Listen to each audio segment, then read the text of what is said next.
ত্রয়োদশ জাতীয় সংসদ নির্বাচনের ভোটের রেশ কাটতে না কাটতেই ক্ষমতার করিডোরে শুরু হয়েছে সংরক্ষিত নারী আসনের হিসেব নিকেশ। প্রাপ্ত সাধারণ আসনের অনুপাত হার বিশ্লেষণ করলে দেখা যায় বিএনপি পাচ্ছে ৩৫টি সংসদীয় নারী আসন, বাংলাদেশ জামাতে ইসলামী পাচ্ছে ১১টি, আর জাতীয় নাগরিক পার্টি পাচ্ছে ১টি আসন।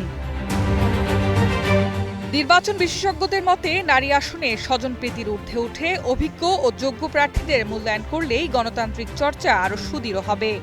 স্বজনপ্রীতি না হয়, এখানে যেন অর্থের প্রভাব না পড়ে, এখানে যত বড় বড় যারা আগেই যারা অলরেডি যারা পার্লামেন্টারিয়ান হয়ে গেছেন, কনস্টিটিউয়েন্সিতে এমপি হয়ে গেছেন, তাদের প্রভাব না পড়ে, তাদের আত্মীয় স্বজন যাতে বন্ধু বান্ধব না আসতে পারে, এইভাবে আমরা কি করে বুঝবো?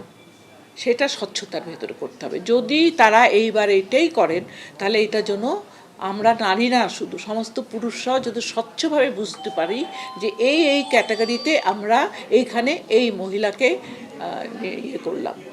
এদিকে ক্ষমতাসীন দল বিএনপি সূত্র বলছে এবার সংসদীয় নারী আসনগুলো হবে নবীন প্রবীণের মিশ্রণে, তবে অপেক্ষাকৃত তরুণদের বড় একটি অংশকে দেখা যেতে পারে। দলটির নারী আসনের প্রতিনিধিত্ব করার আগ্রহের কথা জানিয়ে ডক্টর নীলুফার চৌধুরী বললেন, রাজপথের সংগ্রামী নারীদেরকেই সংসদে অগ্রাধিকার দেওয়া উচিত। যাদের ত্যাগ, যাদের নির্যাতন, জেল জুলুম হুলিয়া যাদের সাথে নিত্যদিন ছিল, তাদের মধ্যে থেকে মূল্যায়ন করা হবে বলে আমাদের ধারণা। আমি তো নারীদের জন্যই কাজ করি এমনিতেও, যেখানে নারীরা বঞ্চিত, শোষিত, নিপীড়িত, আমি সেখানেই কথা বলি, চান্স পেলেই কথা বলি। আমি নারীদের উপর আলাদা ডিগ্রিও নিয়েছি, তো আমি কাজ করতে চাই নারীদেরকে নিয়ে। অপরদিকে জামাতে ইসলামী তুলনামূলক কম আসন পেলেও জোট রাজনীতির সমীকরণে ১১টি আসনের সম্ভাবনা নিয়ে আলোচনা চলছে। দলটির শীর্ষ নেতারা বলছেন, যোগ্য নারীদেরকেই সমর্থন দেবেন তারা।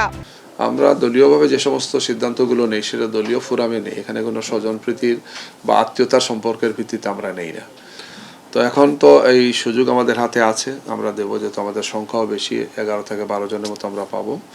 এই জন্য আমরা দেখে শুনেই সবচেয়ে কোয়ালিফাইড মহিলাদেরকে দেবো, যারা খুবই ভালো রোল প্লে করবে, আমরা আশা করব। সংরক্ষিত নারী আসনের এই লড়াইয়ে শেষ পর্যন্ত ঠিক কারা উঠছে সংসদের মঞ্চে সেটাই শুধু নয়, তাদের বাছাইয়ের মানদণ্ডই বলে দিবে ঠিক কতটা শক্ত ভিত্তির ওপর দাঁড়াচ্ছে নারী নেতৃত্ব। H A Mitu, green news, Dhaka.